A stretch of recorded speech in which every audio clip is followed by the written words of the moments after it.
Hello and welcome. कैसे आप लोग? उम्मीद करते बहुत अच्छे होंगे या अच्छे होने का नाटक कर रहे होंगे। हम लोग पढ़ रहे थे प्रकाश का प्रवर्तन। उसके अंदर हमने 2 लेक्चर को देखा था। अब बारी है असली प्रकाश का प्रवर्तन। हमने पहले तमाशा किया था, मतलब बेसिकली तमाशा इज वर्ड कि उसके टर्म्स के बारे में समझा था कि इसके अंदर क्या क्या टर्म्स आते हैं। अब हम लोग देखेंगे प्रवर्तन के बारे में, प्रवर्तन होता क्या एक्चुअली।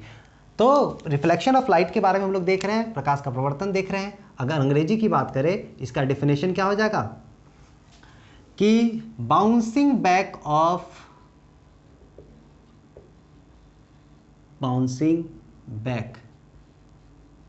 लाइट। ठीक है, बाउंसिंग बैक ऑफ लाइट, इसको हम लोग क्या बोलते हैं? Reflection of light. मतलब प्रकाश का, जब कोई प्रकाश किसी वस्तु से टकराकर वापस जाता है, जब कोई प्रकाश किसी वस्तु से टकराकर वापस जाता है, उसी को हम लोग बोलते क्या? प्रकाश का प्रवर्तन। तो किसी वस्तु से प्रकाश का टकराना और लौट जाना, है ना? प्रकाश का टकराना और लौट जाना क्या कहलाता है? प्रकाश का परावर्तन।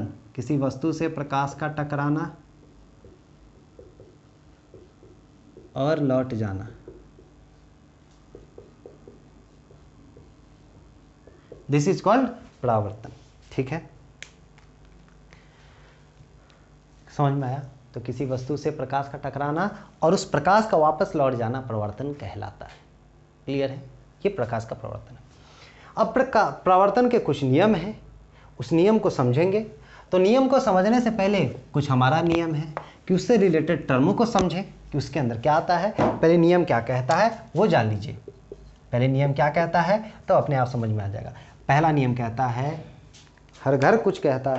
पहला नियम ये कहता है कि जो आपतित किरण है, मतलब इंसिडेंट रे है, ठीक है, और जो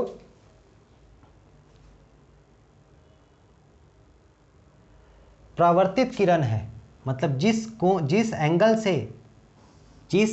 से ये आपतित किरण आएगा, उसी एंगल से परावर्तित किरण जाएगा।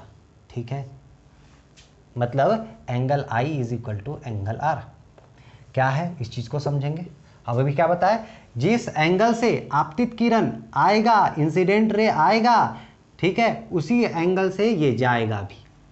ठीक है, मतलब जितना तेजी से आता है उतना ही तेजी से जाता है। साधारण भाषा की बात करें तो अगर ये 30 डिग्री से इस पे फॉल किया तो वो 30 डिग्री से वापस जाएगा भी। क्लियर है? अब समझिएगा, ये है इंसिडेंट रे,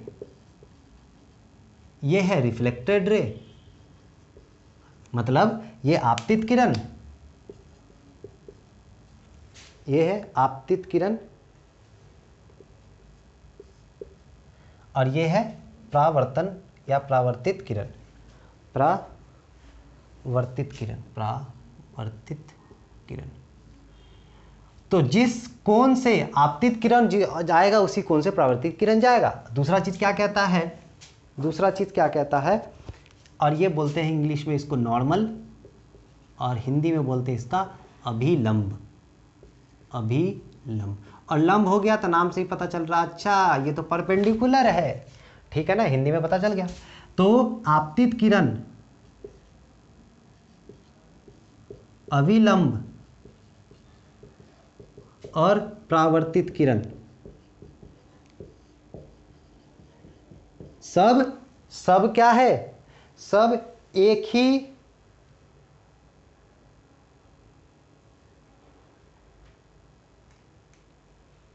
समतल में होते हैं। सब एक ही समतल में होते हैं।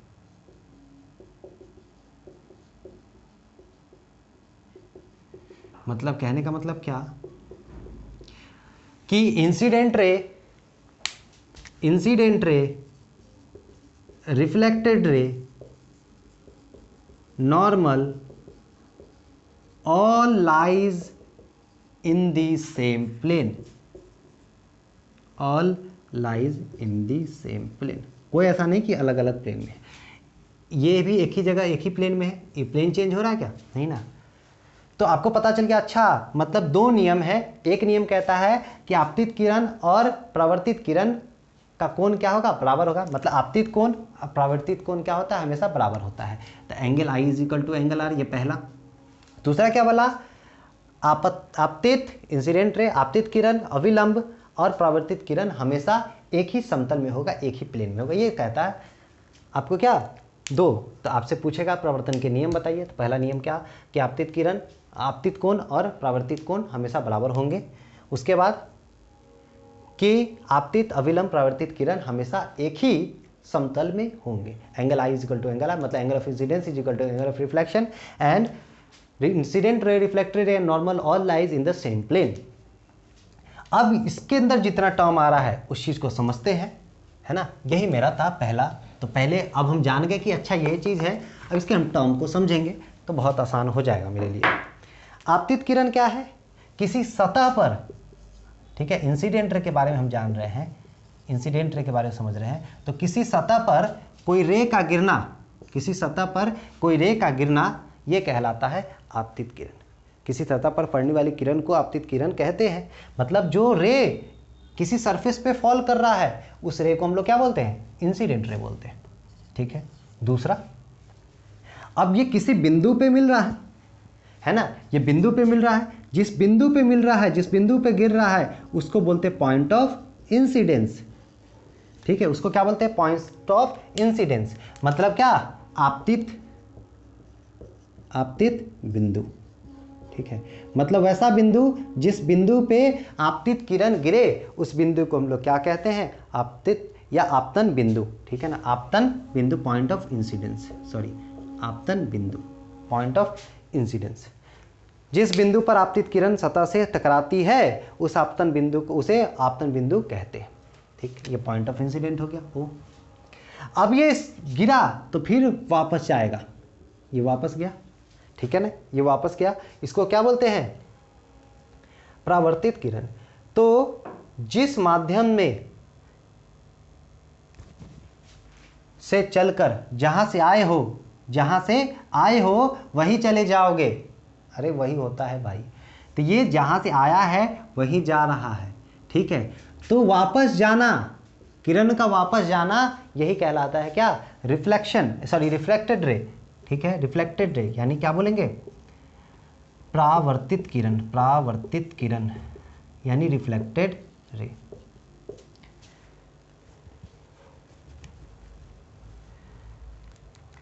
ठीक है, रिफ्लेक्टेड रे। अब बात करते हैं अविलंब की।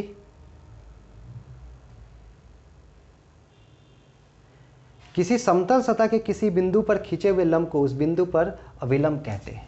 मतलब इस बिंदु पर एक नॉर्मल खींचे, मतलब लंब खींचे, इस बिंदु, इसको हम क्या कहेंगे, अविलंब कहेंगे। मतलब किसी भी प्लेन में खींचा गया परपेंडिकुलर, किसी पॉइंट से खींचा गया परपेंडिकुलर क्या कहता है, अविलंब कहलाता है। मतलब परपेंडिकुलर होता है, नॉर्मल कहलाता है, ठीक है ना। क्लियर है यहाँ तक। अब आइए, तो ये हो गया आई, मतलब आई हो गया। आप ध्यान से समझिएगा, आपसे पूछेगा आपतित की, आपतित कोण क्या होता है। तो आपतित कोण क्या होता है, अविलंब, अविलंब मतलब नॉर्मल, ठीक है, अविलंब मतलब नॉर्मल। और आपतित किरण के बीच का कोण क्या कहलाता है, एंगल ऑफ इंसिडेंट, ठीक है। फिर से सुन लीजिए, angle between normal and incident रे, आपतित किरण और अविलंब के बीच का कोण क्या कहलाता है, आपतित कोण, ठीक है। आपतित कोण यानी एंगल ऑफ इंसिडेंस, ठीक। तो सेम चीज यहां पे, अविलंब और रिफ्लेक्टेड रे, मतलब नॉर्मल और reflected ray, angle between, angle between normal and reflected ray, ये क्या कहलाता है, reflected angle, angle of reflection, ठीक है ना, एंगल ऑफ रिफ्लेक्शन, ठीक है। तो अविलंब और परावर्तित कोण, सॉरी परावर्तित किरण के बीच का जो कोण होता है वो कहलाता है परावर्तन कोण, वो कहलाता है परावर्तन कोण, ठीक है। परावर्तन कोण, परावर्तन कोण, किसके किसका बीच का कोण हो गया, कोण बिटवीन किसके, अविलंब एंड एवं परावर्तित किरण। ठीक है, आशा करते चीज़ें आपको समझ में आई होगी, मज़ा आया होगा। फिर भी कोई हमारे एंड से दिक्कत है तो बताइए। चलिए अब देखिए इसके बाद क्या आते हैं। अगर ये किरण, मतलब ये नॉर्मल है, कोई रे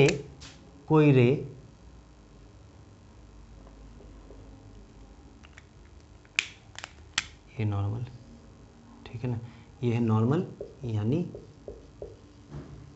अभिलंब। कोई रे मतलब कोई आपतित किरण यानी इंसिडेंट रे इसी पर आए, नॉर्मल के होते हुए आए, तो वापस भी किस पे जाएगा, इसी पे जाएगा। ठीक है ना, मतलब इंसिडेंट रे क्या होगा, जीरो, तो रिफ्लेक्टेड रे भी क्या होगा, जीरो। इंसिडेंट रे जीरो क्यों, क्योंकि अभी मैंने बताया इंसिडेंट रे क्या होता है, आपतित कोण क्या होता है, वैसा कोण जो नॉर्मल और किसके बीच, आपतित किरण यानी इंसिडेंट रे के बीच में बने। अभिलंब एंड आपतित किरण के बीच में बना कोण क्या कहलाता है, आपतित कोण कहलाता है। बताया था मैंने। तो जब दोनों एक ही दूसरे के ऊपर ओवरलैप कर रहा है तो एंगल क्या बनेगा, जीरो बनना भाई। ठीक है ना, क्या बनना है, जीरो बनना है। इसीलिए जब जीरो से आया है तो जीरो से ही वापस जाएगा। ठीक है, आशा करते हैं चीज़ें आपको समझ में आएगी, मज़ा आया होगा। फिर भी कोई दिक्कत है तो प्लीज़ हमें बताइए, हम अगले क्लास में इसको और हम देखेंगे, अच्छे से समझेंगे, प्रतिबिंब के बारे में और प्लेन मिरर के अंदर इमेज का फॉर्मेशन के बारे में समझेंगे। ठीक है, तब तक अपना ख्याल रखिए, सुरक्षित रहिए। जय हिंद, जय भारत।